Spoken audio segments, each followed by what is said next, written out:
The Vixens suffered their first loss of season 2009 last week to the Magic in New Zealand.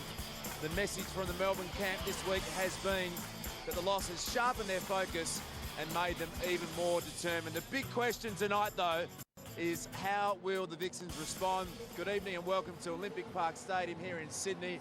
Monday night netball, and as always, I'm joined by one of the stars of netball, former captain, former everything, Liz Ellis. Can the Vixens come back from New Zealand and play a bit better this week? They can, Luke. It's going to be tough, though. They're playing against a team with nothing to lose in the Swifts. They can't make the finals, but they do match up very well against the Vixens traditionally. They're the only team to have taken them into overtime after Magic last weekend. So Vixens have the gloss has come off them just a little bit lately. It's going to be a huge match. Here are the games completed so far. Firebirds in a really big loss for them, and it puts them under pressure for their spot inside the top four. The Thunderbirds absolutely smashed the Fever yesterday afternoon, as did the Magic and the Pulse. And the game just completed, Liz. The Steel got home by 2 goals over the Mystics, which puts them, as we can see, into 4th place on the ladder. Yeah, crucial loss this weekend for the Firebirds. Still, they'll take advantage of that. Pushes them up into the top 4. The top 3, I think, are guaranteed of a spot. They'll be playing for positions within that top 3 now. The battle is still on, though, for that 4th spot. Kim Smith has joined us. Kim, it's been a tough year after winning the grand final last year. What's your focus tonight, given that you can't make the finals? Tonight we really want to put out a consistent and really disciplined game. Look, I think we've matched it with a lot of the teams in the top 4 over the last few weeks, and tonight we really just want to come away with the win. Really important for you guys to do that, just for morale more than anything else. We'll take a look at your team lineup. Interesting, Sam Mate goalkeeper. What's the thinking behind that? Sam May's been training really well, so I think Julie thought she'd probably give her a go. She's quite speedy and she's got a great jump on her, so I think we'll mix things up and see how she goes. You and Rebecca Bully seem really well positioned in that wing defence, goal defence position. For you tonight, you'll be up against Sherelle McMahon. How do you prepare for a game against one of the best players in the world? It's always a challenge playing Sherelle. For me personally, I like to watch a bit of her game before. I think I don't try to change my game too much, but it's just the level of intensity you need against her to try and combat the speed and the agility she brings to the game. Kim, thanks for joining us. Just one final one before we let you go. You can play in wing defence and also inside the circle. Is there a player that you've modelled your type of game on? No, not particularly. I think I'm not as muscly or as strong as some other players, so I play my own game, and I just try to do the best of that as I can. Ali Broadbent suggested pre-match that it might have been her, so... Yeah, maybe. Good luck with the game tonight, Kim. Thanks for joining us, and let's hope the Swifts have a good game tonight. We've got to get to a break. When we come back, it'll be the New South Wales Swifts taking on the Melbourne Vixens. It's Monday Night Netball.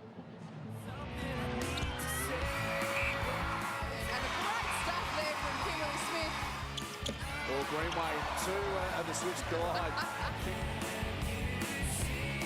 Oh, well done, Kim Smith. Just read it beautifully. Do the hard work, do the little things well. Oh, well done, Kim Smith.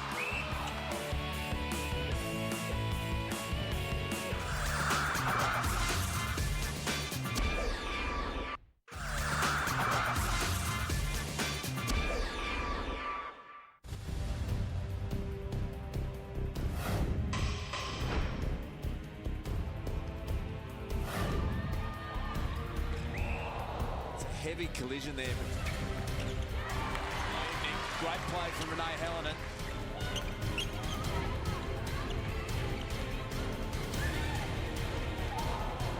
Hands on the ball. Did exactly what a team needed.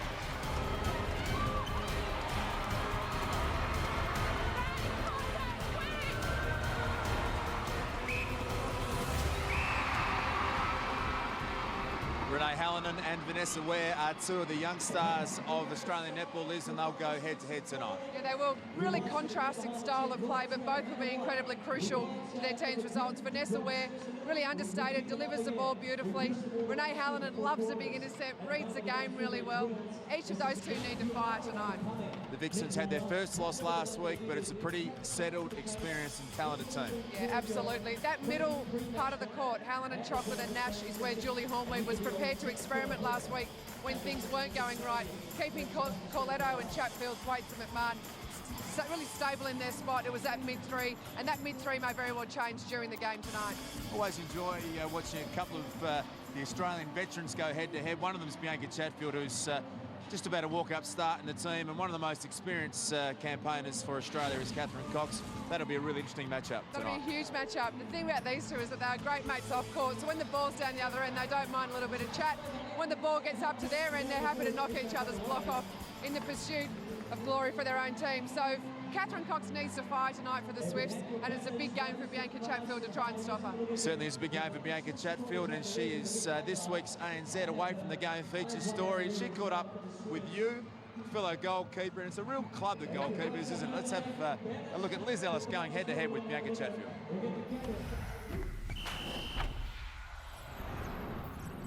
Embarrassing CD, I would have to, well, actually, you know what, Lizzie, let's get up with the times, because I have an iPod now, so no CDs exist in my house.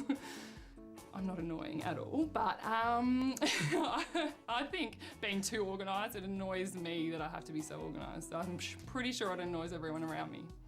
First job actually working at Toys R Us, can you believe it, with kids, and yeah, just casually to try and make some money while I was playing netball. My current occupation, I was a teacher, but now I work at Essendon Football Club as the education coordinator. Dream holiday destination, I would say, would be Las Vegas. Been meaning to get there but haven't yet, and would love to go there just for a week of fun. Sharks is my greatest fear. I will not go out in the ocean because I know they're out there, and especially in Sydney lately, they've been everywhere. Favourite overindulgence, chocolate, definitely. I can't get enough of it. Outside of netball, I just love to spend time with family and friends. We go water skiing all the time, I really enjoy that. Not that the medical staff realise that I do that. You know, just going shopping, just having some time out. If I didn't play netball, I would love to play tennis. Live in the summer months everywhere, all over the world, and just have a great time. Although I think you may get a little bit lonely out there on the tennis circuit. Best teammate to room with would have to be, oh, there's probably a few, but I have to say Tash Chocolate. I used to live with her, so it just seems normal. Worst teammate, I think, well, any of them that go to bed early. I roomed with Ash Howard. She's in bed by 9 p.m. and I'm up trying to figure out what I should be doing. Toughest opponent, I would have to say Sherelle McMahon. Clearly I don't have to play against her too often, but at training we certainly have a big tussle. I enjoy playing against New South Wales Swifts the most because we have a great rivalry with them, and you're playing against all your mates in the Aussie team as well. Career highlight, I've had a few. Probably the Phoenix Premierships back in our old National League competition, Commonwealth Games in Melbourne, and then also the World Champs. It's really hard to pick one. Best passer in the team, I would hope by now everyone can pass the ball. I couldn't really distinguish one. I think, you know, Sherelle does a good job piffing them in under the ring. There's some teammates that have superstitions, and I don't know whether one of them's to sit in the change room very serious before a game, but I try and avoid them to let them have their time. Best advice I've ever had is probably move your feet, and that was Joyce Brown, who gave it to me at a very early age, and I'm still trying. The most entertaining team members, I would have to say, was Johanna Curran, but she's now left us, so there's a spot vacant for someone to step into that role this year. And the whingers, can I say the support staff?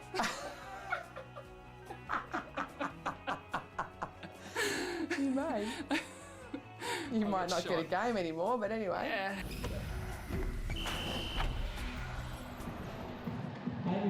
You enjoyed that, didn't you?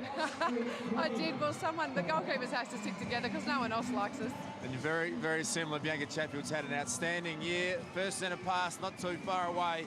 The Vixens take on the Swifts. Best sledge I've ever heard? Oh, I think I'm probably the one giving them. So I don't think I really hear that many. I'm so proud of you, BB. You're such a goalkeeper. Couldn't have handed over to anyone better.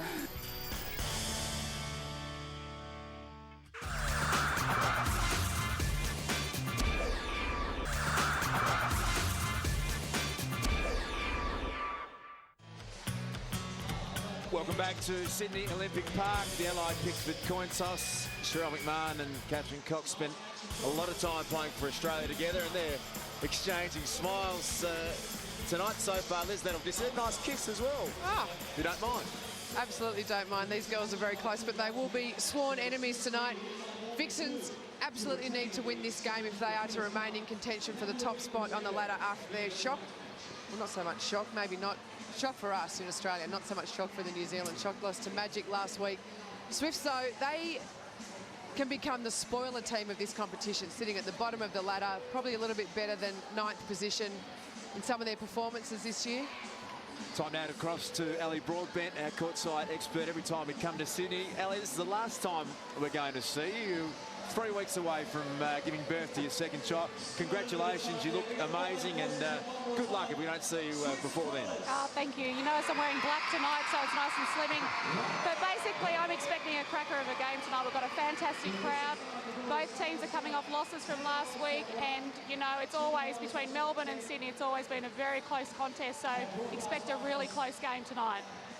We're basically, looking at the Holden Cruise leaderboard at the moment, and you'll see Julie Coletto and Cheryl McMahon for the Vixens. They've had strong, you can tell they've had a strong season. They're right up there, and it's really interesting to see that, you know, Nat Von Berto's moved to the top of the ladder. It's nice to see an Aussie up there as well.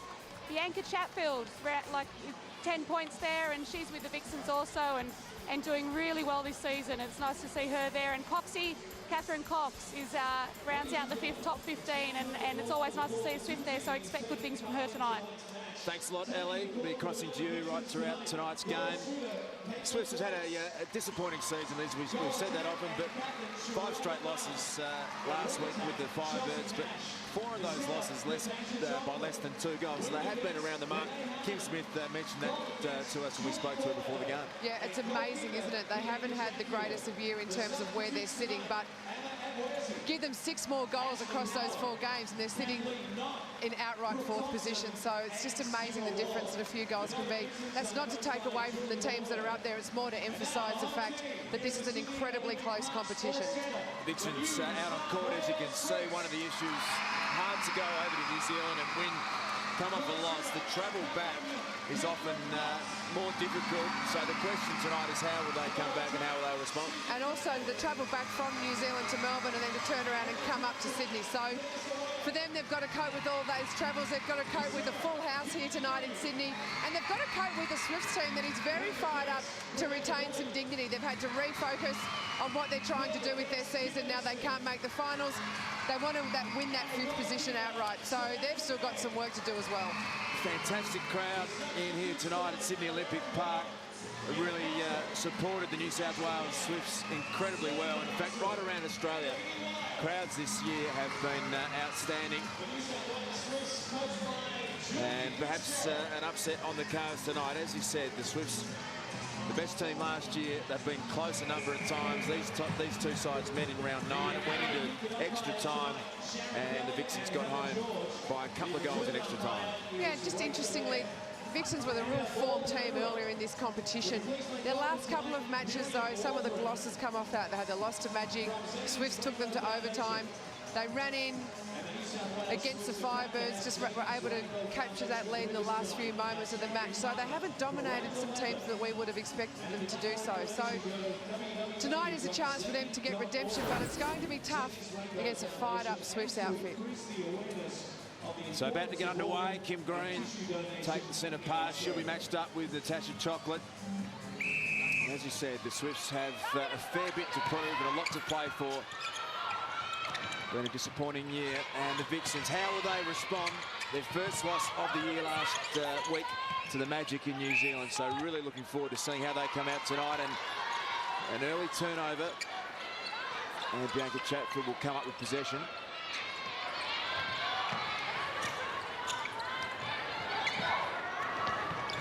Great ball movement out of defence, Coletto, and Cheryl McMahon to Caitlin Thwaites.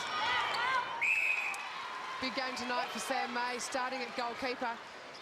Sam's come out of the AIS program last year, and Julie Fitzgerald has huge raps on her as a young defender with a lot of potential. She needs to attack everything tonight. She needs certainly to attack that one there, Liz. Came out hard, but gave away the penalty. Chelsea Nash just had an airy and caught her own ball, which is a replay ball, and you give it away. Yeah, it's unusual. It looked like she was looking for Caitlin Thwaites and thought better of it halfway through the throwing motion.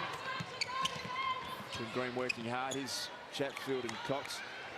As you said, started with a smile, started with a handshake, but that's all gone now.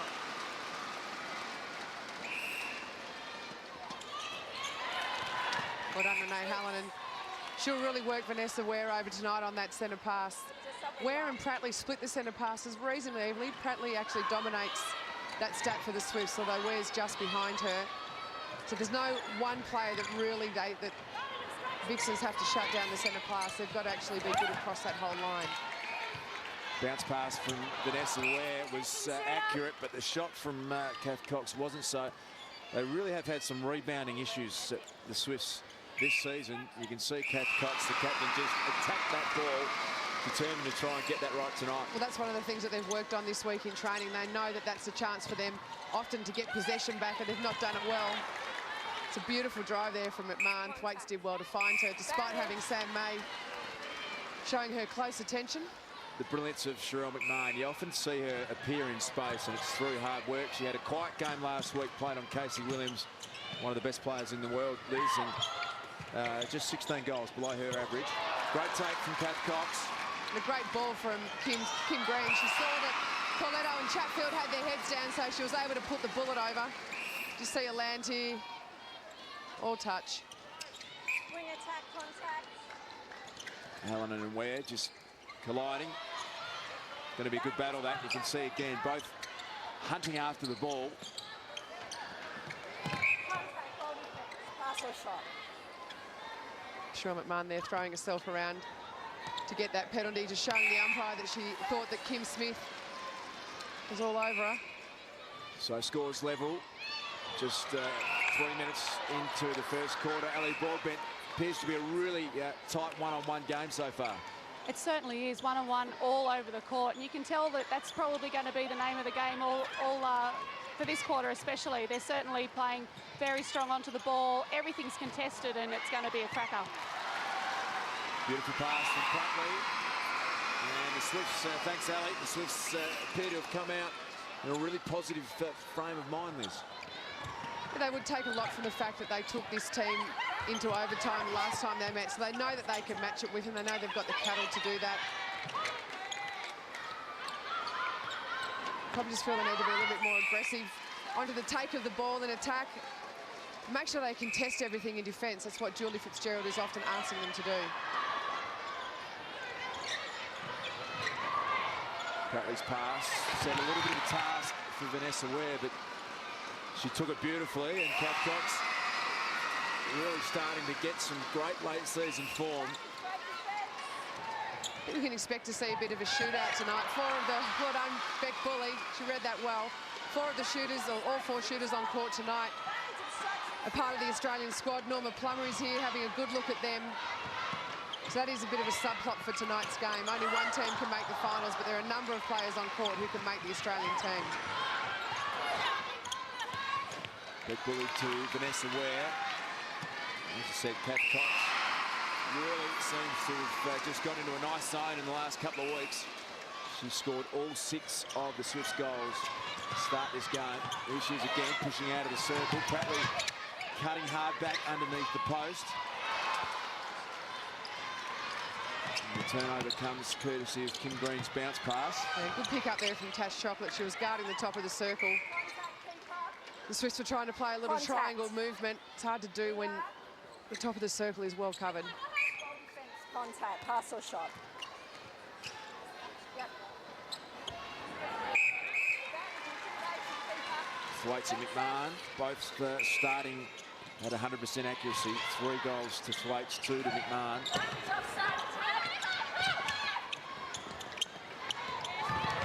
McMahon working hard on the circle. She has got an ability to throw a pass like that, Liz. She's high up in the turnover stat herself. That one goes through the hands of Kim Green. Here's Renee Hallinan. So turnovers at 4 apiece early into the first quarter. Neither team would be happy with that. The Vixens average about 19 or 19 turnovers per game. The Swifts 17. Under 20 is where you want to be. So both these teams know how to place the ball, are really good at maintaining possession. Ali, 4 shooters in the Australian squad, so they'd be very aware of, as Ali gets a possession there. Just I'm nearly catching the ball. Hang on, let me on. You haven't lost it, Ali. 8.5 months pregnant, you nearly jumped out of your seat. Nice work. Yeah, look, it's interesting listening to you talk about all 4 shooters. In last match that they met, when obviously the Vixens won by 2, all 4 were above 80%. So you expect to have that calibre in this game as well. So it's an interesting stat that they need to be up there. Swift started, thanks Ellie, at 86%. The Vixens haven't had a miss yet. And there's 6 goals, and Thwaites, you would think, would continue that from there. Well, early problems here for the Swifts in terms of just getting the ball over the transverse line. They've had a couple of really good turnovers and haven't been able to convert that into attacking play down court. Beautiful direct play there. Tasha Chocolate to Sherelle McMahon. Just showcased just how good Sherelle McMahon's timing is. Just waited for the opportunity and stepped out. You can see her defensive pressure as well was outstanding there. Just really put a lot of doubt in the pass of the Swifts. They had to go backwards, and as a result, the Vixens have come up with possession. And that take there was magnificent. She had to throw it over their head, though, McMahon, as you can see. Yeah, the Swifts have got it back. She did, and she turned around and was appealing to Sharon Kelly, the umpire, for a penalty. Sherelle has to be a little bit careful of that. She's always going to cop extra attention because she's such a fantastic athlete. She starts to let it look on her face like it's getting to her. She's only going to get it twice as bad. Pass back to Julie Corletto. Thwaites. Great combination these two are. As Thwaites scores goal number 5. Any chance that these two could start for Australia, given how well the combinations worked so far this year? It is a chance. You just don't know what Norma Plum will be looking for, depending on obviously who they're playing. But you'd have to go a long way. You'd really need a pretty good reason to leave off someone like Kath Cox, who is running, as you said, running into some great form. And her and Sherelle McMahon do form a beautiful combination together. They're both so lethal because they're both such good ball movers as well as great shooters. Obviously, Kate Beveridge, you have something to say about that as well. Nice defensive work there from Sam May, getting a start tonight in the goalkeeper position. That's exactly what the Swifts need when they have that transition play and they run onto it confidently and they deliver. That's when they're lethal. Sensational ball movement, Liz. Kath Cox gets her 9th goal, and at the moment, it is working beautifully for her and beautifully for the New South Wales Swifts. She's now 10 from 11. That goal is at the back of some fantastic work from Vanessa Ware. Sensational intercept too from Kim Green. Short pass from Ware. Shaffield had a good look at it, but also got a piece of Cox on the way through. Well, Kim Green had a great game last week against Lauren Nurse. I felt that she won that contest, and tonight she's winning the contest so far with Tasha Chocolate, which is no easy feat. Tasha Chocolate in fantastic form. It's a bit of a change of setup here for the Swifts. It seems as though Pratley, as we watch her present up and get that pass, just working outside the circle and allowing Cox all the space one-on-one with Chatfield. And that seems to be working. Cox doing a lot of taking Chatfield forward and dropping back for the high pass. So Cox doing all of the shooting for the Swifts. Thwaites and McMahon, though, was splitting it fairly evenly. That's something that they've been really good at this year. Kim Smith wanting to stand out on that occasion and left the 2-on-1. Always going to be hard work for Sam May. Absolutely. The thing that is working really well for the Vixens this year is Thwaites and McMahon are starting to look for each other. That makes them really hard to play against. When they're setting each other up, they're delivering each other the ball.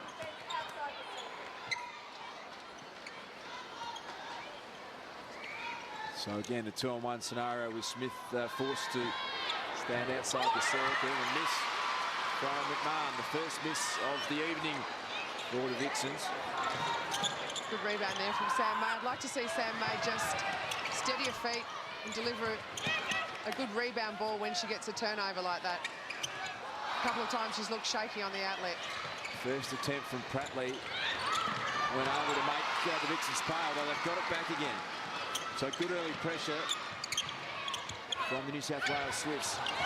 Or a pass from Vanessa Ware, and looked as though she might have tweaked her ankle there. Landed on the foot. We'll get another look at that as we get an injury timeout. It was a courageous take from where she was in a 2-on-1 situation. Chocolate and Hallinan had that space covered, and somehow Vanessa Webb found the space and got up for the ball. Just shows what these two teams are prepared to do tonight, Luke, for the win. There's so much at stake for the Vixens.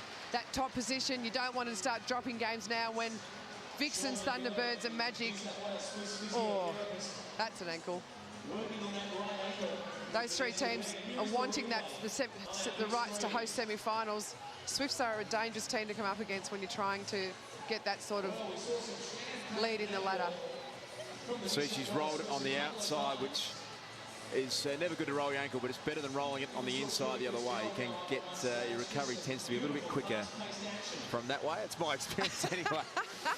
Really? It's just a little bit of a medical opinion that I thought I'd throw in tonight. I'm sure that doesn't help Vanessa Ware's cause at the moment. She's in a fair bit of pain. She started really well too, Vanessa Ware.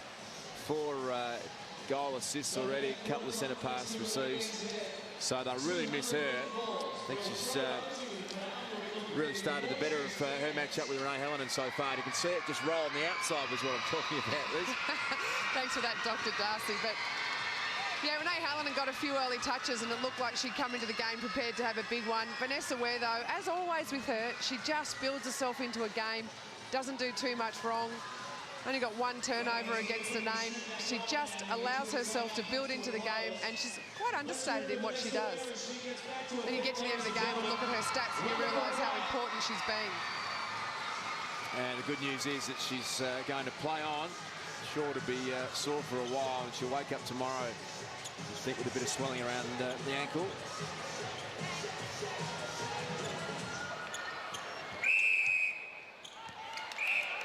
Great work from Chatfield in a 2-on-1 position. Did the right thing then. She attacked the ball rather than worried about the players. Well, that was a schoolgirl error from Kimberly Green. Just stepped offside in the throw-in. And he knew the crowd think about it. And you can see what Kim Green thought about it as well. And Bianca Chatfield just throws it away. So it's high turnover start to this game. 10 to the Vixens, 9 to the Swifts. Vixen's just setting up a little mini zone there. Just having Hallinan and Chocolate protect the top of the circle, and Chatfield and Corletto play a split circle. It's a great rebound from Chatfield. Interesting, you can see when you're just looking at the stats just how much pressure is on every single pass in this game. Bianca Chatfield's had 2 turnovers already in the first quarter. That's unusual for her. She's generally a very safe ball deliverer. Waits just hesitates a little in the shot and then continues her very accurate run. Here's Kim Green. You sort of have to imagine that the centre circle is an imaginary line that goes outside the court, and she stepped into that imaginary line. Very, very technical, that. And I know umpire a lot closer than us. And I also know that imaginary lines might be a concept that is difficult for a footballer to get, Luke, but just imagine. I am struggling with it at the moment. Yes. Seemed as though she was behind that imaginary line that you're talking about. 11-all is the score. We've got just over 2 minutes to play in the first quarter. I think the New South Wales Swifts will be happy with their start. They would be, although there's one stat that's not in their favour, and that's the penalty stat. Giving away 2-1 at the moment. That's an area of concern. A lot of those penalties are going against Kim Smith. She needs to just reassess what she's doing. You can't allow Sherelle McMahon to have a free run. Great work there from Sherelle McMahon, and Kim Smith just collected Thwaites on the way through.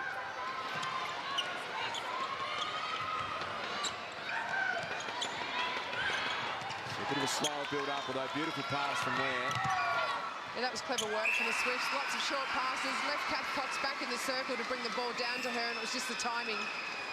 Saw her pop out in the last second. 12 first quarter goals for Kath Cox. 13 attempts, 92%. She scored her entire team score in the first quarter, so she is in great form. And I'm sure determined as Samantha May comes up with an important turnover. They've been able to transition particularly well tonight.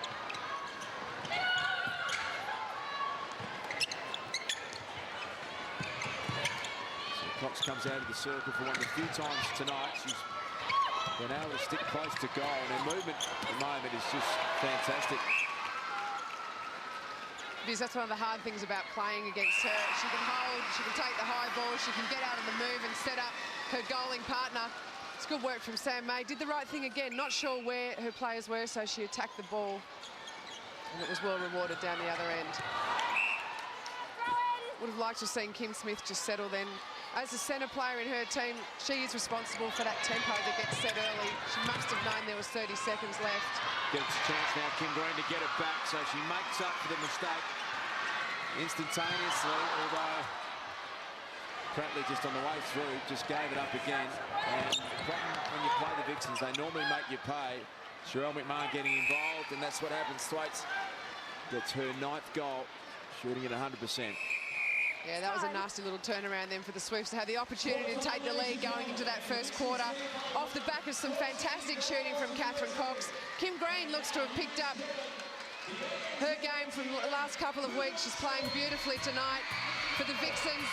Bianca Chatfield not having the best night, but Sherelle McMahon and Caitlin Thwaites starting to get into gear. Very entertaining first quarter here at Monday Night Netball. The Vixens lead by 1 goal.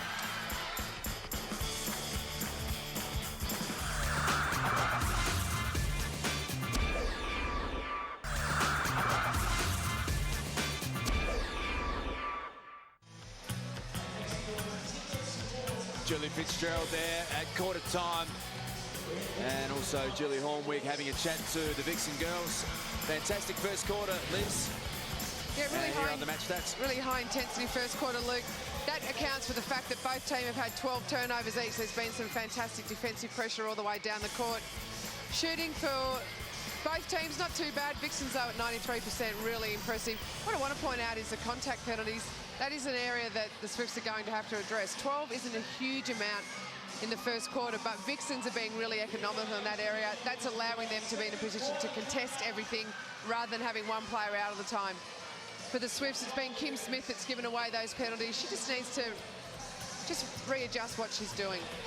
Kat Cox's start to the game, outstanding. All 13 goals, and her movement and her shooting accuracy was fantastic. Yeah, it is impressive. She's really worked that baseline well, and you can see that's where she's taken the bulk of her shots from. Normally we're used to talking about her as a long-range specialist. Tonight, though, she's been able to find plenty of space close to the post. Possession with the Vixens to start off with. Natasha Chocolate gets us underway. Ali, no changes at quarter time.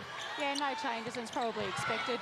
Julie Fitzgerald was actually talking to the attack end a lot then, and basically she likes the movement the girls are giving, but you need to have that steadier in attack, especially when you get those intercepts. And I think Lizzie mentioned it before. Another thing she was mentioning to Sam May was she wants Sam to keep moving her feet around and keep Caitlin Thwaites guessing on which way to hold for the ball. And when she does that, she's getting a lot of tips. So let's see if that improves this quarter as well.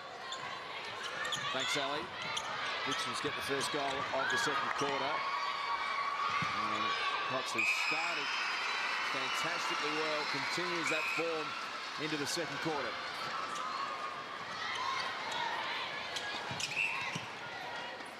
We've talked about how well Kath Cox is going, but Susan Pratley hasn't put up a shot yet. That's one of the reasons, because she's delivering such great ball in Kath Cox, but it's also because Julie Corletto is doing a really good job, just keeping her away from the post, keeping her out of shooting position.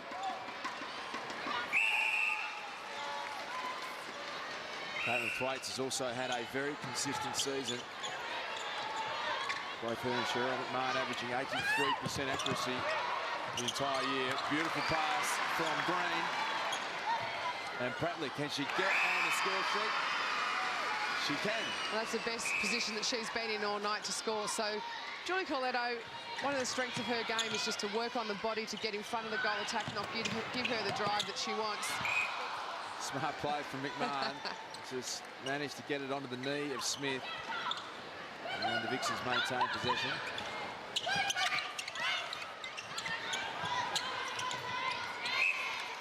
Swifts have just dropped back into a defensive zone similar to what the Vixens do, protecting the top of the circle.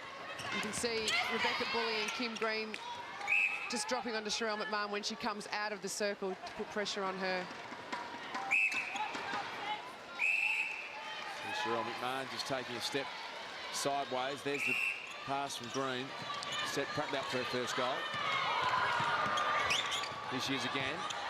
And Bianca Chatfield ends up on her backside.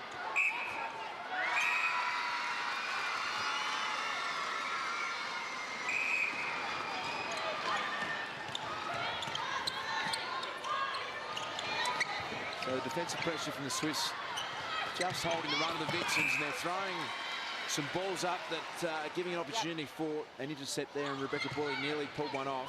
Well, that's where Rebecca Bulley's strength is this game. Chelsea Nash has got great speed. Bulley a few times has been caught wondering where Nash is, but as soon as the ball goes up, that's where Rebecca Bulley's strength is.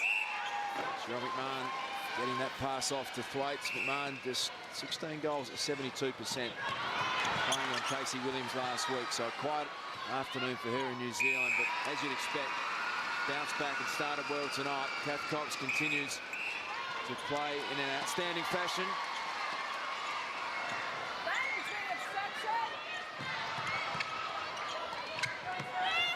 Offside in defence.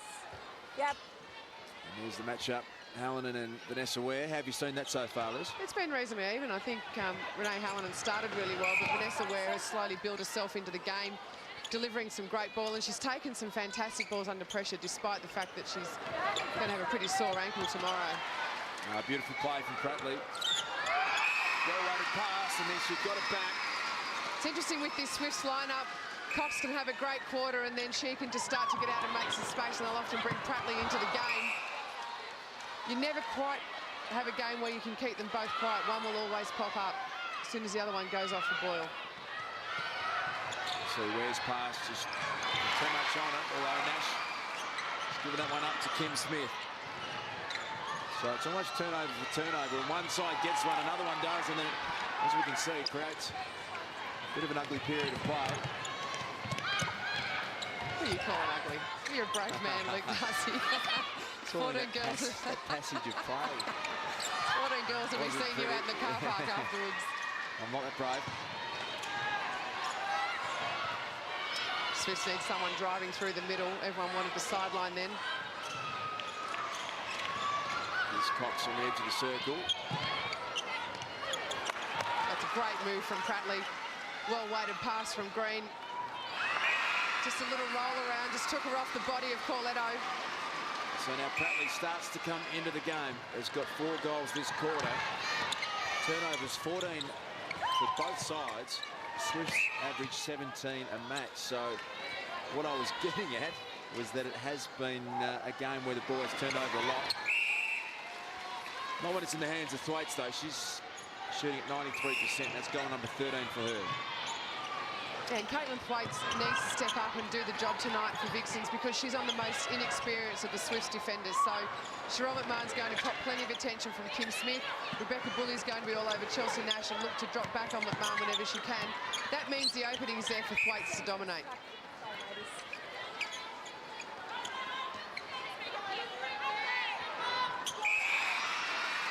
Susan Prattley has stepped up. Not very often she goes an entire quarter without scoring a goal, as she did in the first quarter. Yeah, it's unusual, but her and Cox are a pretty good team, so she'd be happy to not score a goal if it means that Cox is on fire, and vice versa.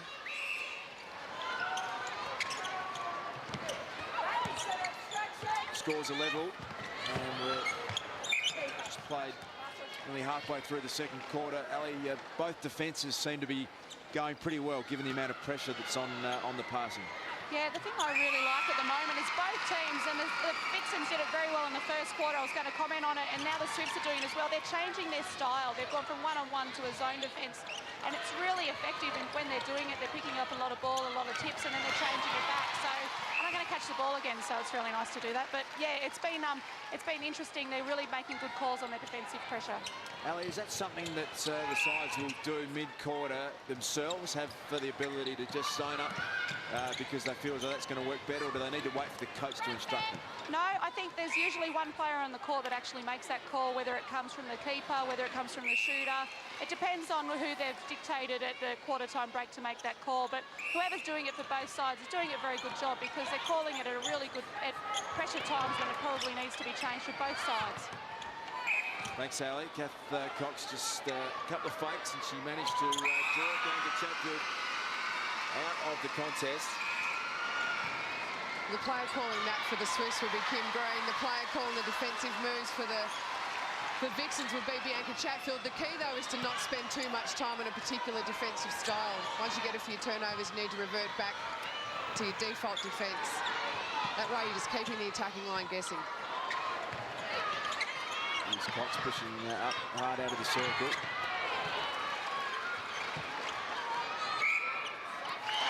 What the Swifts are doing well at the moment, whenever the Vixens go into a zone defence, they're straight up the middle, the ball's up the middle, the ball is kept low and hard. It doesn't give the defender enough time to run onto it.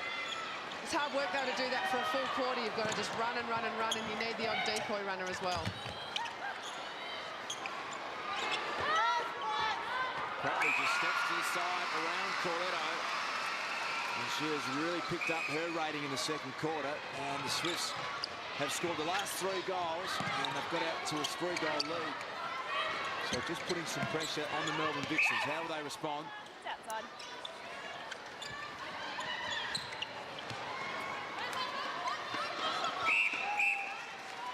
It's a pretty safe way to respond. Get the ball in Caitlin Thwaite's hands. She looks really comfortable.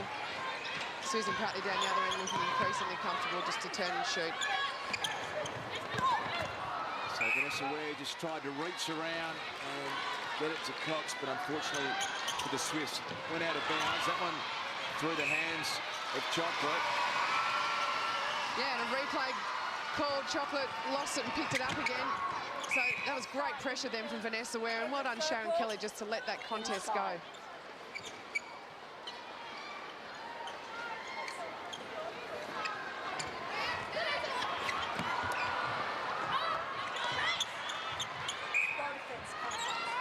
Pratley lucky there, just trying to get a little bit pretty.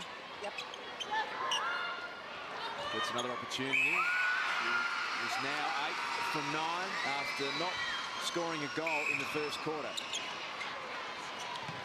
So the challenge really being laid down to the Melbourne Vixens now. They had an 8-game winning streak, Liz, that ended last week when the Magic defeated them over in New Zealand, and now coming back to Australia, taking on last year's champs, the Swifts, in Sydney, and they have seriously got a game on their hands. They trail by 2 goals. Yeah, they do, and if this game goes down to the wire, that's going to test them. Obviously, fitness is key for any team wanting to take out this title, so it'll be a big ask for Vixens. Fitness, though, is not a problem for players like Chocolate, Hallinan, Corletto, McMahon. They're all just incredibly fit.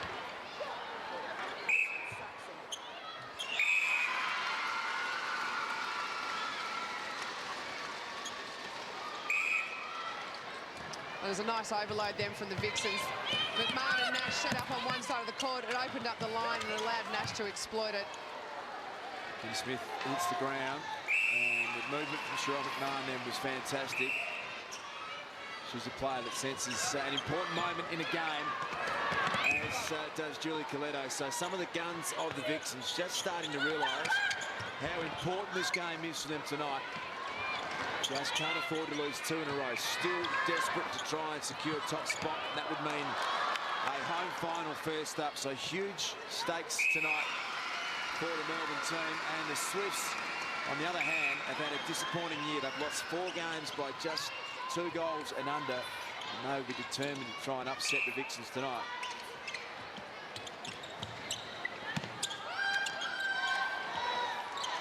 Here's Cheryl McMahon just starting to lift her intensity. Goal number 7.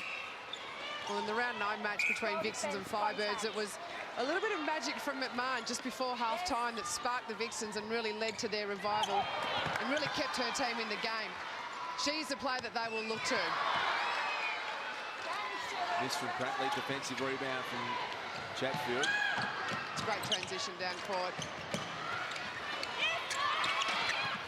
Good defensive effort there from Smith on McMahon. You can see how hard she's working, but so hard to stop the superstar McMahon. It's great to see McMahon look to dish off to Thwaites just to keep her in the game. That keeps the defensive line guessing. What Sam May hasn't done well tonight is just get ready for the second phase. So when McMahon gets the ball, she's got to keep her head up, look for the ball coming into Thwaites. So Thwaites, she's Seen her prepared to throw long bombs regularly throughout the season, and that's why very confident from long range, Caitlin Thwaites. Geez, danger period here for the Swifts. They've got to score now. Vixens have scored the last 3 goals, fought the way back into the game. They're starting to look like the premiership contenders. Good answer from the captain. She's 18 from 20. The pass was going to be a challenge for McMahon, but no better person to try and accept that than Sherelle McMahon. And it's just seen her almost spear herself into the court there, trying to get around Kim Smith, and she gets up.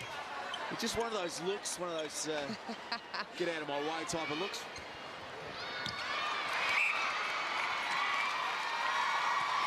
And another look there saying, I think Smith stepped out of court, but the ball comes up with the Swifts. Important turnover for them.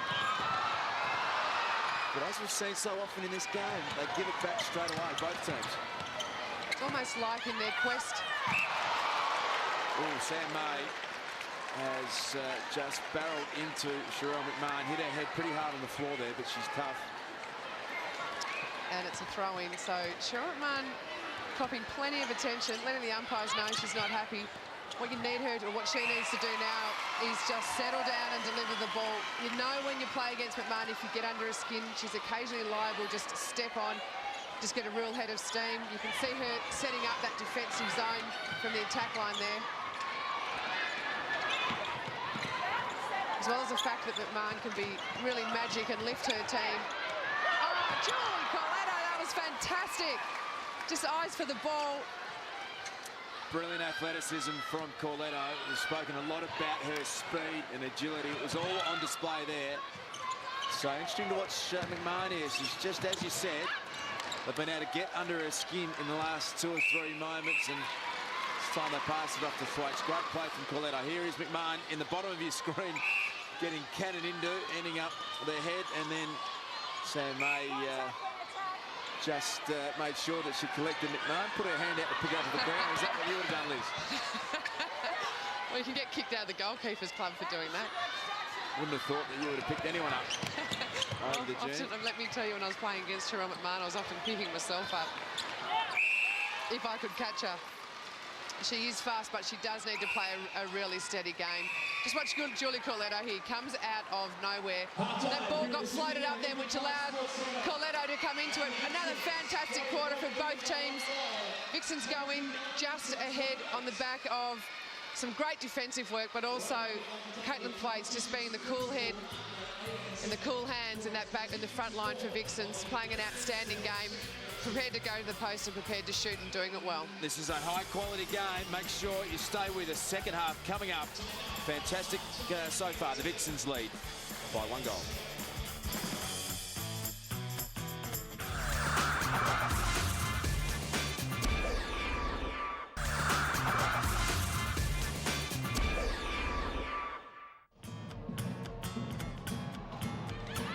High-quality game of Monday night netball here at Olympic Park Stadium in Sydney. New South Wales Swifts have really come out and put up a huge contest tonight. The Vixens lead by a goal, Liz, but your old team have been really happy with their work so far in the first half. They will be happy, most particularly with those shooting stats. Susan Pratley didn't shoot a goal in the first quarter and has come out and shot 10 goals in the second. Kath Cox quieter in the second. Not surprising, that's how those two play. Sherelle McMahon and Caitlin Thwaites really mixed it up and were quite even in that first quarter. Second quarter, though, it was all Thwaites. McMahon just went off the ball a little bit when she was at the end of some fairly physical contests from the defenders. Fantastic crowd in tonight. Huge amount of noise and a capacity crowd in. Next week, a big afternoon, Liz. Our game kicks off here at lunchtime, and then of course the real deal afterwards. So gates open 11:30. If you're lucky enough to have a ticket, because it is a sellout, make sure you get here early and watch us run around at 12 noon. Entertainment from 1, and then the big game, of course, the Swifts take on the West Coast Fever. Well, look, yeah, and if you want to come out and cheer for my team, we'd love to see you at 12. If you want to come and cheer for Luke's team, stay at home. Hopefully there's a few supporters. We're supporting Beyond Blue, our side, and of course your team raising money for the National Breast Cancer Research. Let's take a look at the lineups for for both of our sides. Just about finalised. Looking forward to Will Anderson and Adam Spence, and they've got a bit of history, those two boys. Chris Grant and John Eales very evenly matched as well, Liz.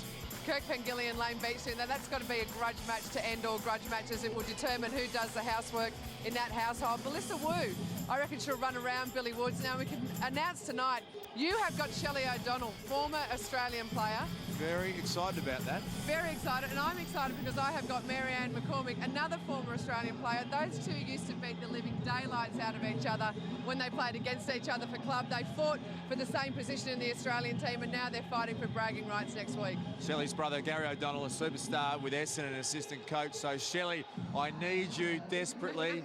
Throw some decent ball my way because it's going to be a bit of a struggle. Looking forward to next week. Should be great. But more importantly, great game underway here tonight. The Vixens lead the Swifts at halftime by 1 goal.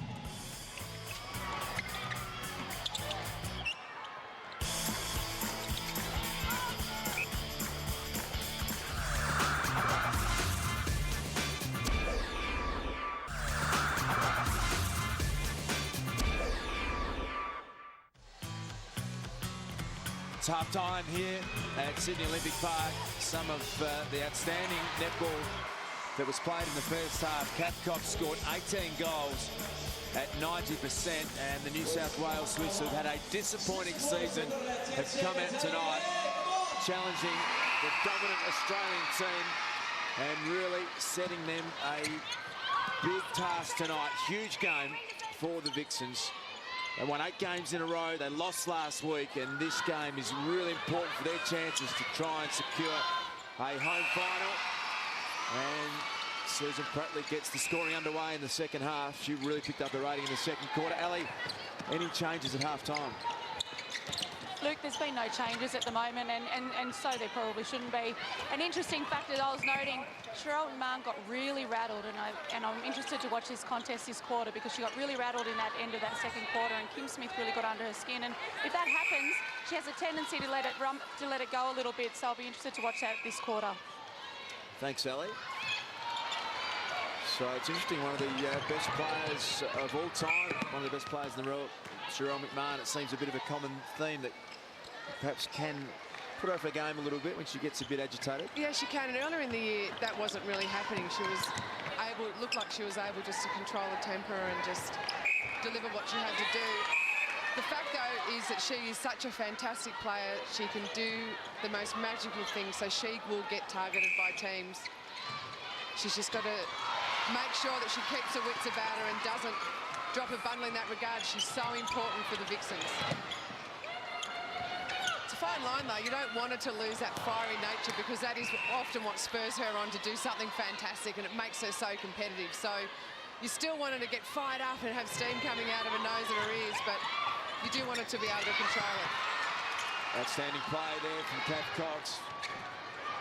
Got the deflection and then picked up possession. Just in the opening part of this third quarter, Bianca Chatfield and Julie Corletto have really taken up a lot of space in that circle. The Swifts have found it incredibly difficult to find the post and to find someone near the post.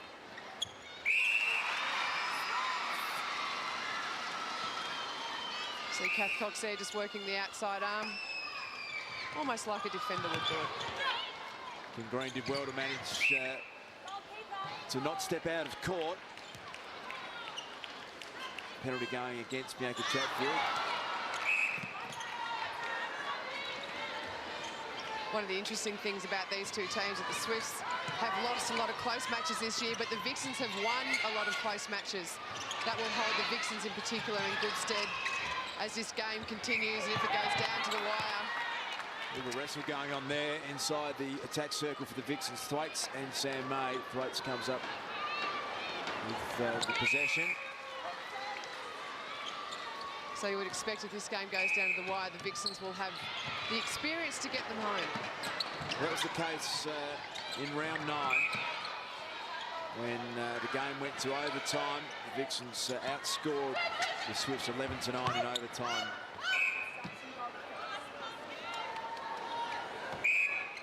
Vixens also got home in a close one against the Firebirds, so they just know how to pull it all together when it counts, just in those dying moments of the match. That's where Swifts were so good last year. They won a lot of close ones. This year, though, there's just been something missing from their team to stop them being able to do that. Billy Coletto came storming through, missed the ball. And Pratley really has, since quarter time, picked up her scoring. None in the first quarter. She's now got 13. Just coming up to 4 minutes gone in the third quarter. The lob from McMahon was intercepted by Sam May, but came back to Sherelle McMahon. Missed from Thwaites, but she attacked the rebound well. Yeah, that was a great follow-in from Caitlin Thwaites. Often as a shooter, in your follow-through, you want to be up on your toes, but in order to get the rebound, you've got to actually get your body weight going forward. Thwaites managed to do that well.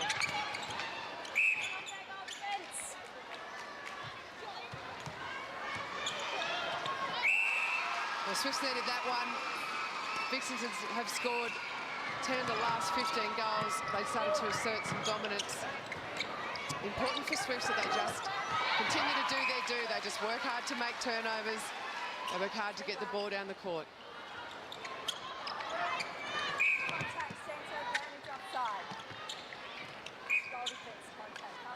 That penalty count that we looked at the end of the first quarter has evened up a little. Still heavily still in favour of the Vixens. It's still reasonably low for two teams that are contesting everything. She's got a shot of Jilly Hornwick there. An interchange bench. She doesn't change demeanour too much, but I'm sure she'll be concerned tonight. Vixens lead by 3 goals, but huge stakes for them. Really playing for the opportunity to host the first final. Massive advantage that will be. The reverse is to go over and potentially play the first final against the Magic. Of course, the Adelaide Thunderbirds in the mix for that position as well. Yeah, you would assume that Magic, Vixens and Thunderbirds have all guaranteed their spots in the final series. Just a matter of where they finish. Vixens would love to not have to travel to play the first preliminary final if they finish in the top 2. Swifts, though, would love to be the team that starts to spoil everyone else's party.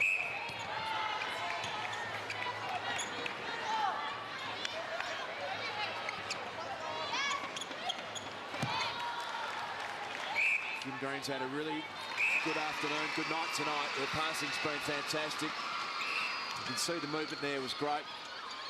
Yeah, what the Swifts have been working on with all of their centre court players is to get them to run to spaces. Often what they want to do is run to the ball, to try and help the ball deliverer, starting to balance up the court. Kim Smith has started to do that really well tonight. The other thing that I like about her game is she's been really committed in defence. She's been there to pick up a lot of loose balls and she's made some intercepts herself. Here's Kim Green, and Kath Cox gets goal number 20.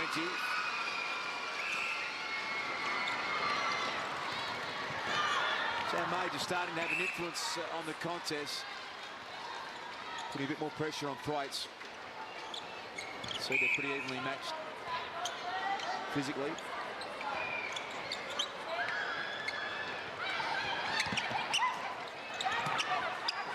Thwaites has a lot more experience and she's using that well. She's just setting up right in the middle of the circle.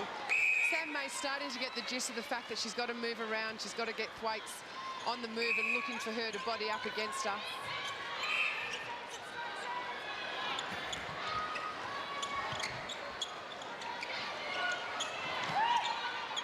Smith moves it out to Rebecca Bully.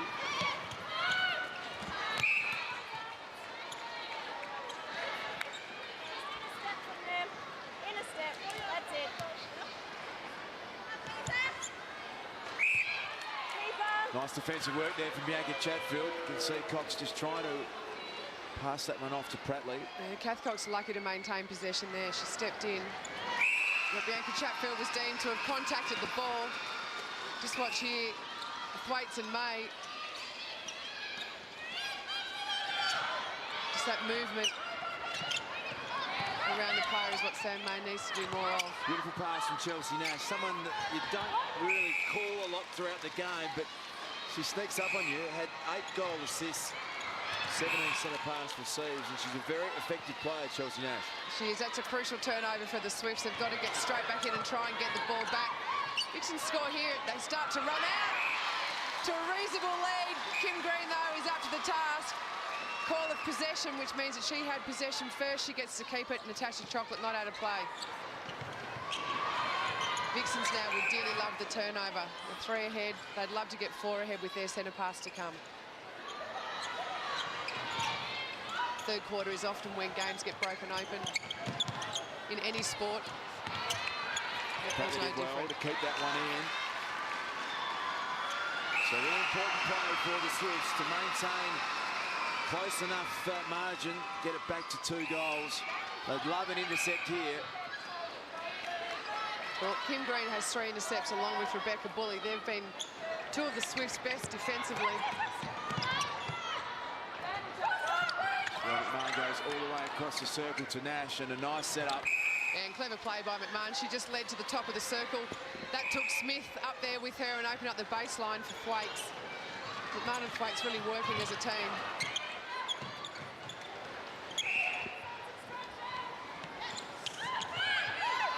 Oh, beautiful ball then. Kim Green. Kath Cox did all the work on the baseline. Gutsy play to go over the top of Chatfield.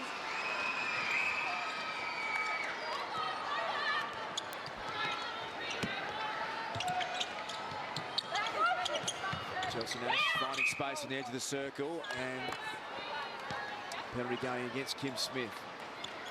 So Thwaites has just been very steady, very consistent, and she's crept up to 33 goals, only had the 2 misses.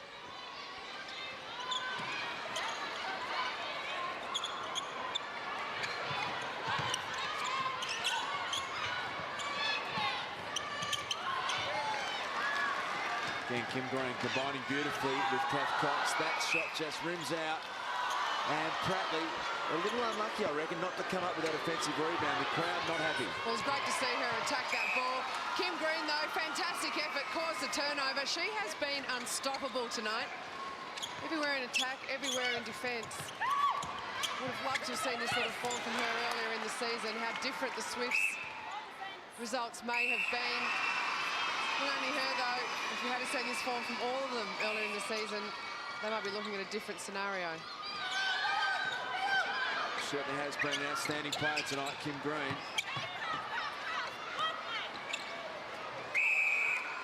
And Thwaites gets goal number 34. It's a position that they've changed around a bit. Samantha May's one. Emma Costa spent some time there.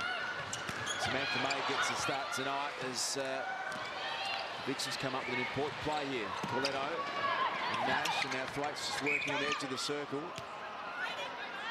Yeah, that is the one spot in the Swifts line that's really up for grabs. Jess Mansell, of course, having spent time there as well. None of the 3 have been able to really get out there and dominate. They're getting some good work done in front of them.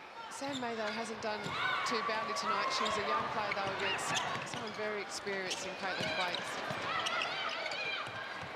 And here Kim Smith there just barking some instructions.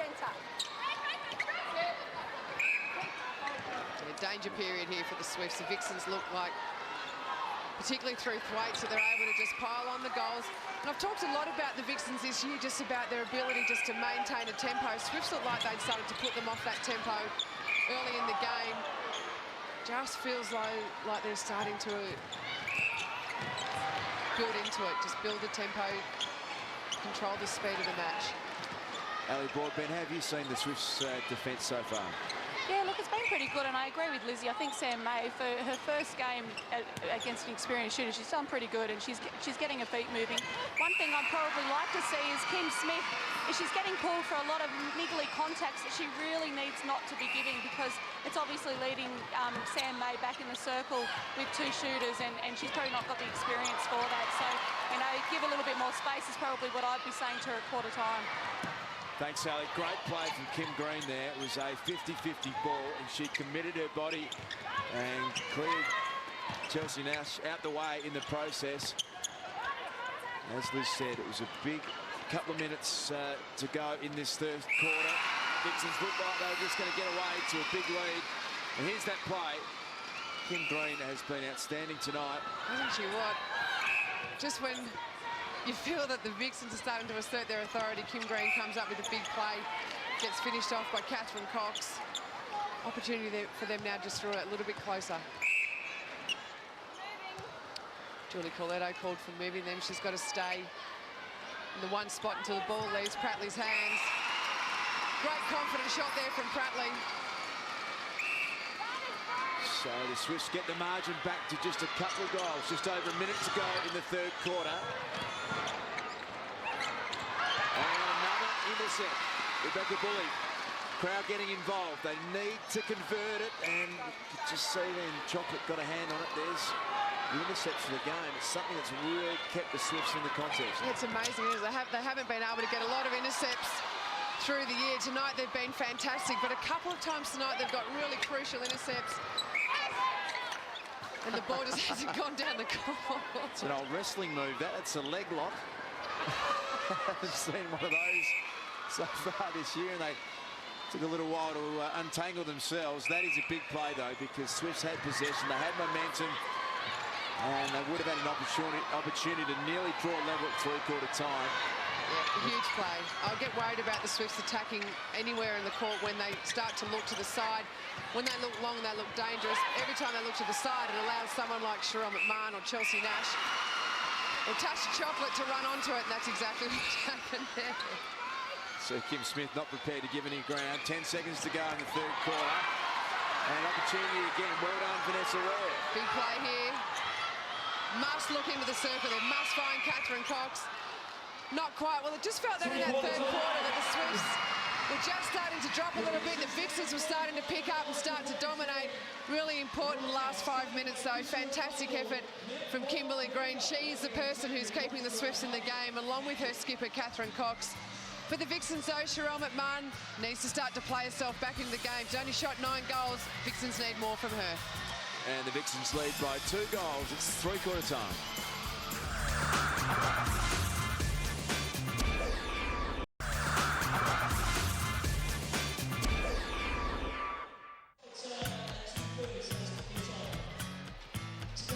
Three-quarter time here at Sydney Olympic Park Stadium. And both coaches with a lot to say at three-quarter time. The Vixens lead by 2 goals. And the New South Wales Swifts have really put on a good performance today. The intercept count is the one that stands out, Liz.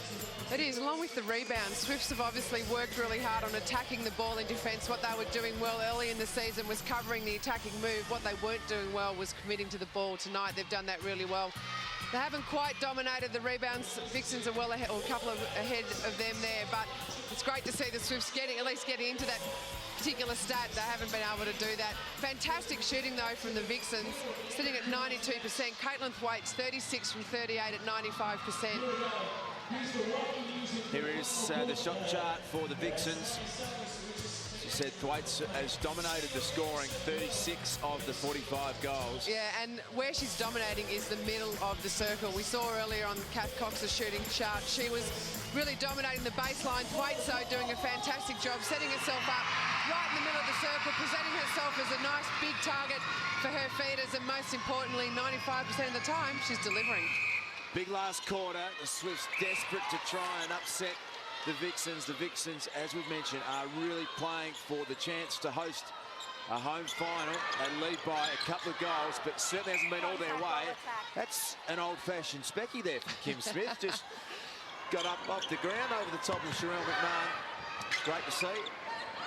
Ali, looks as though there's been no changes again at three-quarter time. Yeah, probably expected there's no changes. Both teams are putting out some really classy netball on the court. And, you know, one thing Julie Hornwick's been telling the players right through the game is she wants the Vixens to basically be using the middle corridor. And I think she really hammered that home in the quarter break just then. And so she wants them to use the middle corridor and get off the sideline. Thanks, Ellie. Here's Chelsea Nash. Been a very consistent and unheralded player this year for the Melbourne Vixens. Good start here, though, for the Swifts. Early turnover. They've had some trouble. They get possession off the turnover and they get a little shaky going down the court. Yeah, when they turn and deliver that quick ball and they start to look to get a run on, that's when they're really good. When the Vixens get their hands up and stop that flow, that's when they struggle. So that pattern continues again. Get a turnover and a chance to draw the scorers level, but they can't convert it. Ball just bubbling around at the feet of Kath Cox. And Now Cheryl McMahon outside the circle. She put that up. Gave Sam May a good look at it. That was a good attempt from May. She was a little bit late, but she saw it and she was prepared to have a go at it. That's really important. Makes sense for the Vixens to go down the middle of the court because that's where their spearhead is sitting. Great take there, Kim Smith.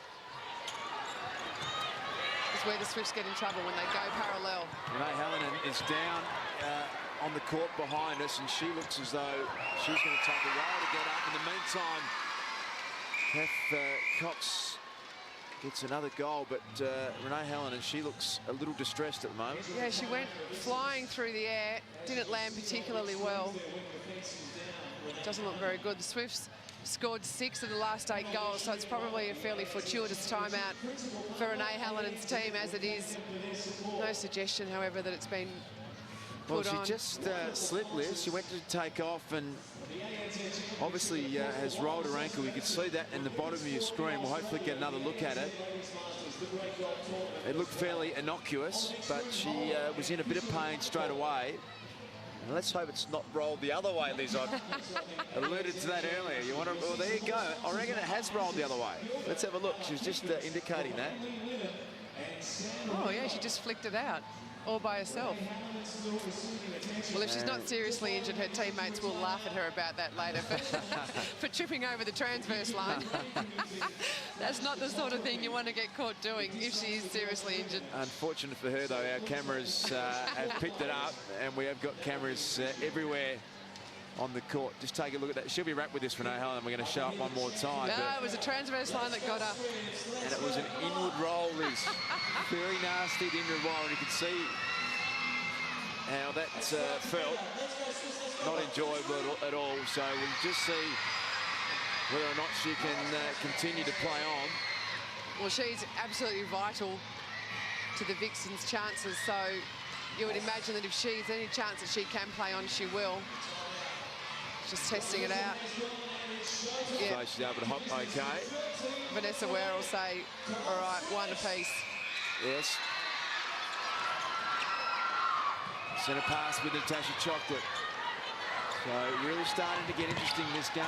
There's McMahon, and she's collected again. Been involved in a number of collisions, Cheryl McMahon. Full house here at Sydney Olympic Park. And they are desperate to see a Swifts victory. They're coming off 5 straight losses, Liz, and Grace has only her 3rd miss for the match. It's come at an inopportune time. Fantastic rebound by Sam May. She's got an awesome vertical jump, using it to great effect. Cox working out the circle, out of the circle, gets it to Kim Green. It's a great screen set there from Susan Pratley. Well, the Swifts needed that one to fall. Catherine Cox needed that one to fall. It was a great opportunity for them there. Gone begging. It seems that every time they have an opportunity to really throw down the challenge, break back level on the scoreboard, they can't complete the transaction. Looks like Swifts use that timeout then just to reset their defensive pattern. They've gone into a zone defence. That looks to have slowed the Vixens up a little bit in their approach. The key for them will be to know how long to leave that on for. Nice take there from Vanessa Ware. Not such a good one from Pratley. It was clever play from Ware too. Not to set the ball down, just to get on with things quickly. It's when the Swifts are at their best. Susan Pratley lucky to get away with that one. Every time she gets the ball and she doesn't look confident, she balks. It eats up time. Umpire will call her for held ball at some stage.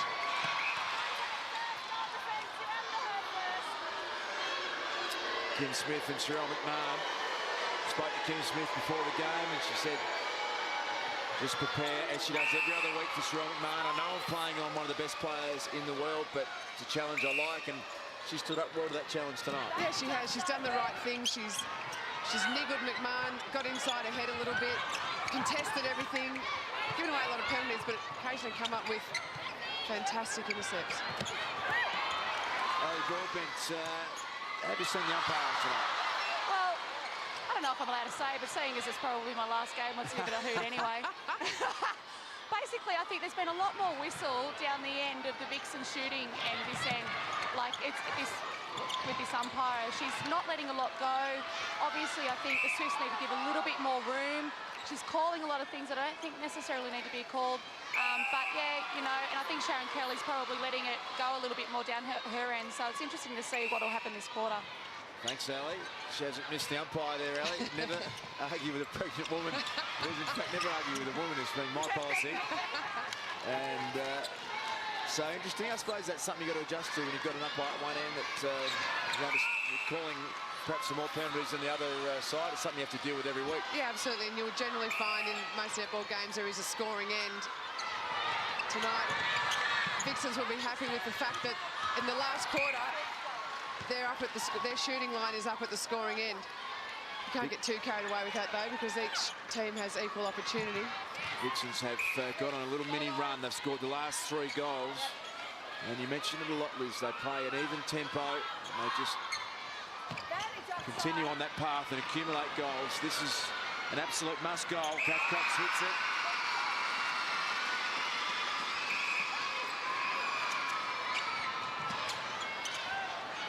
Very vocal and parochial crowd in tonight.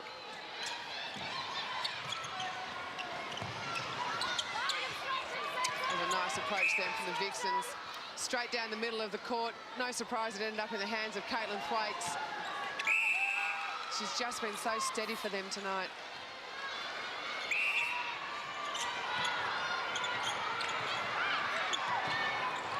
Prattley's pass comes across court to Rebecca Bully. Here's Kath Cox, who had a great battle with Bianca Chatfield. Cox was outstanding early, and then Chatfield probably reeled her in a little bit in the last couple of quarters. Turnover statistic, 25 apiece. Yeah, that's something that you would expect Vixens to want to address the next couple of weeks as they head into the finals. You don't want your turnover count to be high. That's just giving away possession. At the start of the year, I felt that they were the team that was doing that the best. They were maintaining possession. The turnover rate was really low. That seems to have crept up in the last couple of weeks. Probably as teams have started to work them out and realise that they need to put full court pressure on them. Pass from Charlotte Marr nearly slipped out of her hands, but see the athleticism and the speed. She just gets space so easily. Kim Smith is an athletic defender, but not many people can go with her when she's got a full head of steam up. Absolutely, and she's got someone like Caitlin Thwaites setting great screens for her. Those two are not only setting screens for each other, but they're running off them. That intercept stat hasn't changed much this quarter. The Swifts need some turnovers, but more importantly, when they get them, they need to score off them. We've got to maintain possession. At the moment, Vixens are doing that better.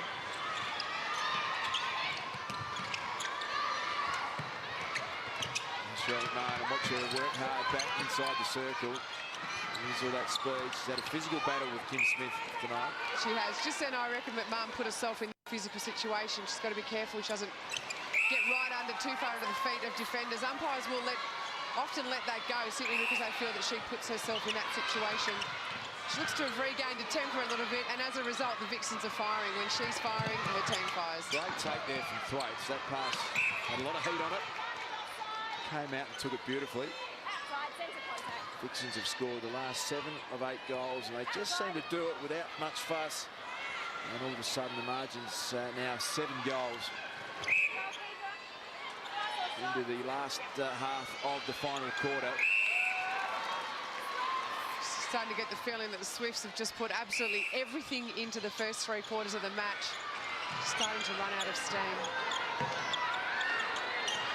They're getting some easy goals in this scenario in the first quarter. Kath Cox was on fire. She dominated the scoring.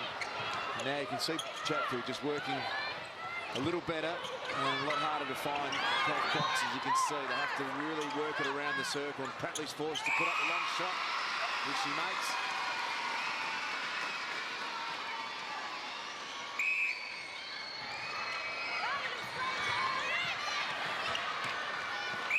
There's still time for the Swifts, but they've got to start getting turnovers, and through the players who have done that for them so far this game, Kim Green, Rebecca Bully, Sit at 4 intercepts apiece. Sam May's got a couple of rebounds.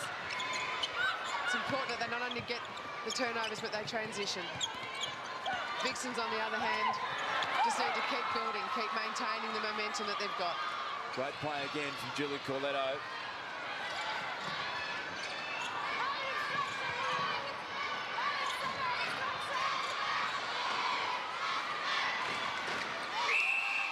Thwaites, goal number 47 from 94%, playing on the inexperienced Sam May, and you called it, Liz. She has to dominate tonight, and she certainly realised it was her opportunity to do that. She stepped up and been a great player tonight. Yeah, she has.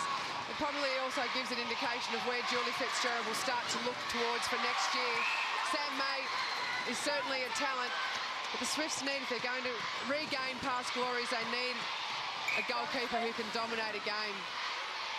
Tasha Chocolate there collected Rebecca Bully, and she enjoyed it, gave herself a bit of a smile afterwards.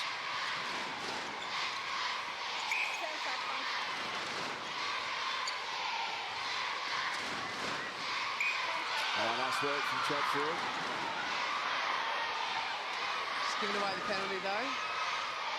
It's been pretty economical tonight, Bianca Chatfield, only 11 penalties. 5 rebounds, that's the stat that she has dominated. She's so strong under the post.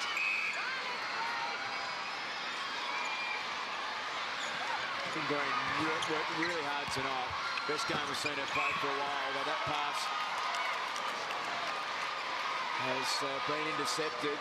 Fantastic contest between Chocolate and Cox, both committed to it. Ball comes up with the Vixens.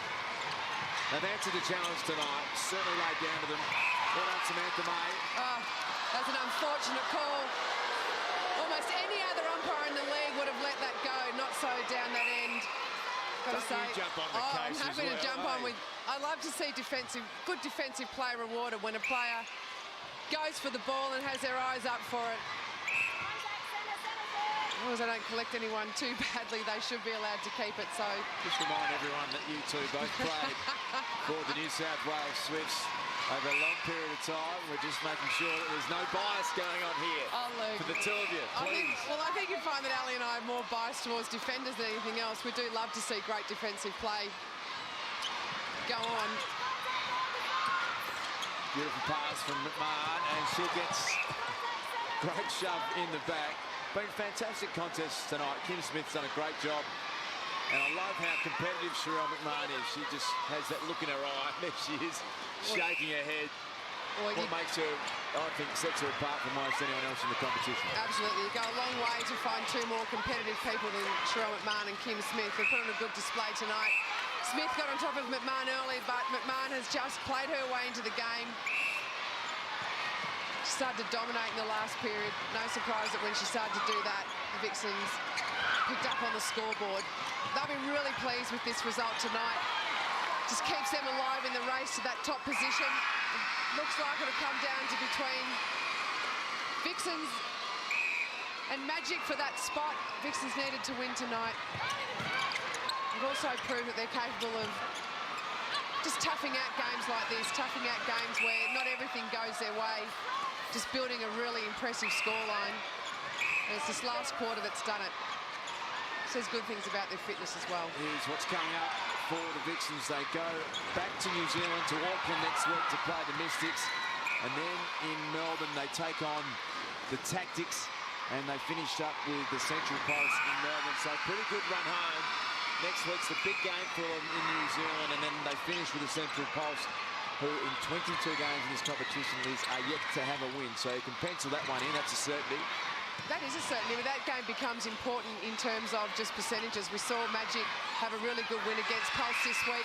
It was almost like Magic had decided that they wanted to use that game to get their stats up, to get their shooting percentages up more than anything else. Vixens will have that opportunity in the last round. That game, despite the fact that it can probably pick the winner, is going to become important in terms of for and against. Here's Kim Smith colliding with Renee Hallinan. Been a physical game tonight. We've had a couple of girls roll their ankles. Sherelle McMahon's been involved in a fair bit of physical action. It has been a physical game, but it's been a great contest from both teams. There hasn't been too much niggle, there hasn't been too much spite in the contest. It's just two really committed teams going for the ball. Vixens have come up ahead on just about all stats in that regard.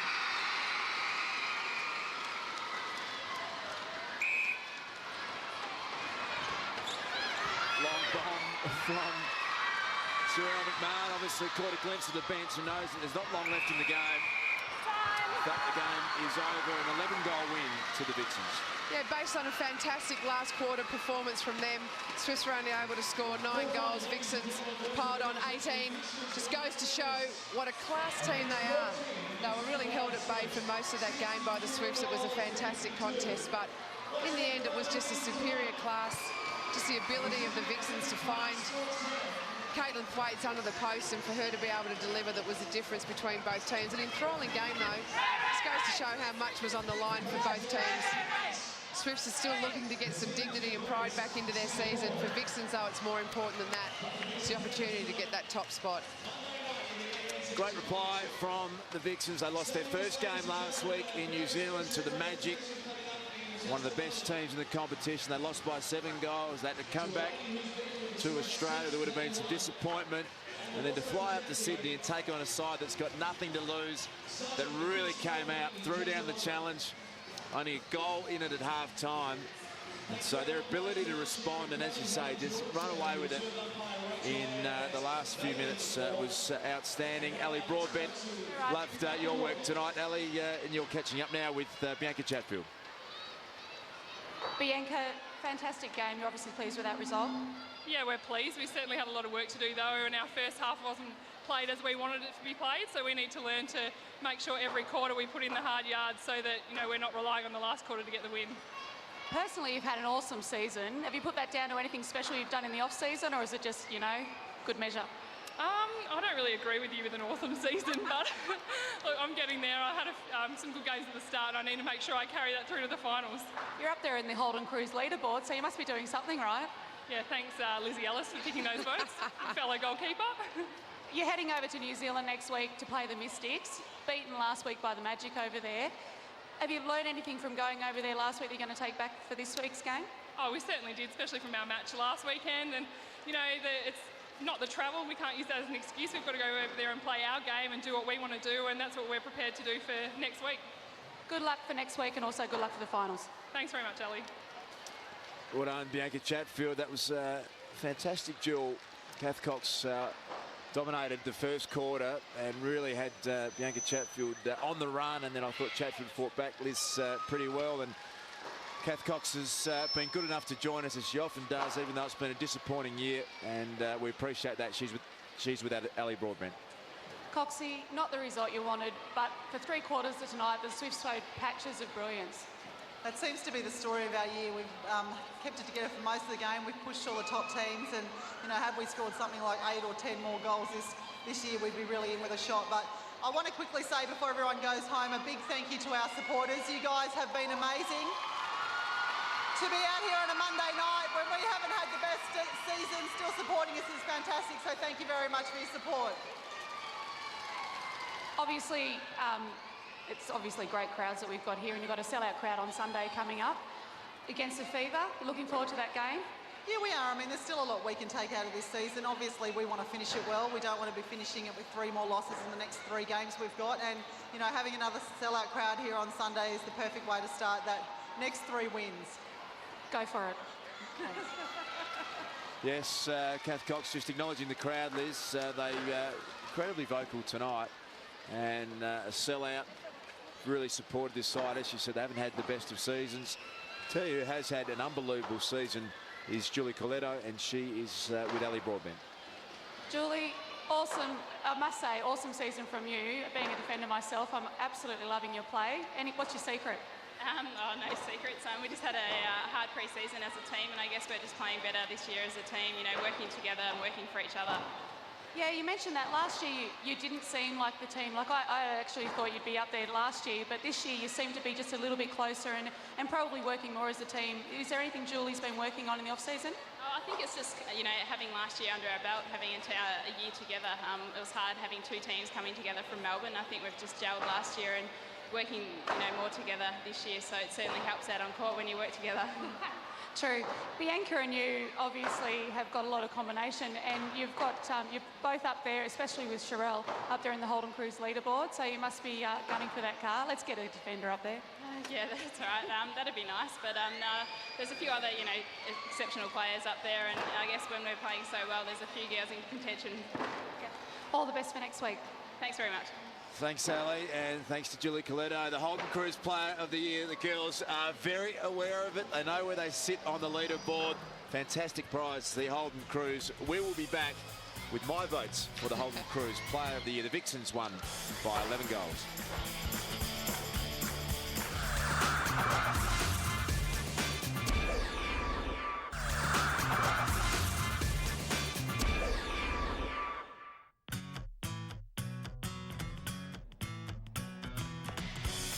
I'm Bianca Chatfield, and this is how I spent my Monday night. Bianca Chatfield spent her Monday night getting right up the nose of Catherine Cox towards the end of that game. She had 1 intercept, 5 rebounds. Gave Coxie plenty of opportunity to get on the floor. Kath Cox actually got the better of Bianca Chatfield in the first quarter in particular. She was on fire early. Chatfield, though, built her way into the game, got a hand to plenty of ball and rebounded her team into attack on a number of occasions, so she'll be happy with that. Interesting to note that Julie Hornwick didn't make any changes in this evening's game. I'll ask you about that in a little while. The final margin, 11 goals, and it's just the way the Vixens play. They just seem to be so steady. You mention it all the time, the even pace, and they don't seem to change their tempo too much, and they don't need to because they're so good. Absolutely, and what was great about the stats that we just saw was every shooter on court sitting at 80% or above. That's great news for Australian netball. Norman Plummer was here checking out what her players were capable of doing, and we saw a fantastic shooting performance tonight, which was made all the more impressive by the fact that defensively both teams had absolutely everything contested. They put every single pass under the pump. Just watching some of Bianca Chatfield and Kath Cox. That was an interesting duel. What I was about to ask you before was that we were in Adelaide yesterday. We saw the Thunderbirds just give players court time that haven't had a lot of court time. Maybe this game was a lot closer and that was harder to do, but they've had Boise on the interchange bench and other players. Do you see that as being an issue for them come finals time, that they haven't been able to get a lot of court time to different players? Probably the biggest issue for them is the depth of their bench. For the Thunderbirds, they've got this great bench and players with Australian caps sitting on the bench that they can bring on at any time, and they've been prepared to do that. For the Vixens, though, they just don't have that level of experience in their bench. When they make changes, probably Brooke Thompson's the only one they're able to bring on, and then they've got to mix up their mid-court. Here are the match stats full time, and you've highlighted the contact penalties. It's something the Vixens are very good. They don't give away too many of them. Yeah, they're incredibly efficient, particularly through Julie Coletto and Bianca Chatfield. For the Swifts, 55 penalties, and Kim Smith was the main offender there. Vixens are able to get plenty of intercepts and rebounds. You can see that their defensive line in particular, 3 intercepts, not as many as the Swifts, but they weren't as expensive in getting their hand on the ball. That is something that's really good. The stat that's not reflected there, but which is also good, is the amount of deflections and pickups that the Vixens get. We heard Ali speak to Julie Coletto about the Holden Cruise Player of the Year, and Julie answered beautifully and just said, look, we're focusing on the team stuff. She knows exactly where she sits on the leaderboard. She also knows she's got some teammates thereabouts.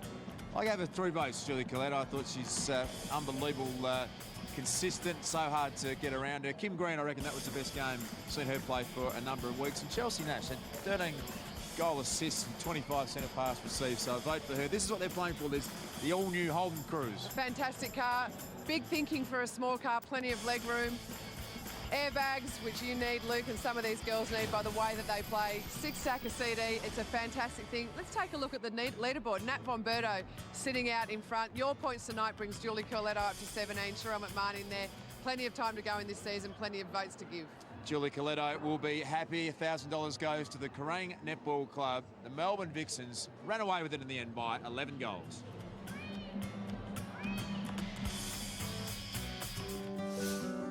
Holden's proud to be the driving force behind the ANZ Championship and proud to bring you all new Holden Cruise.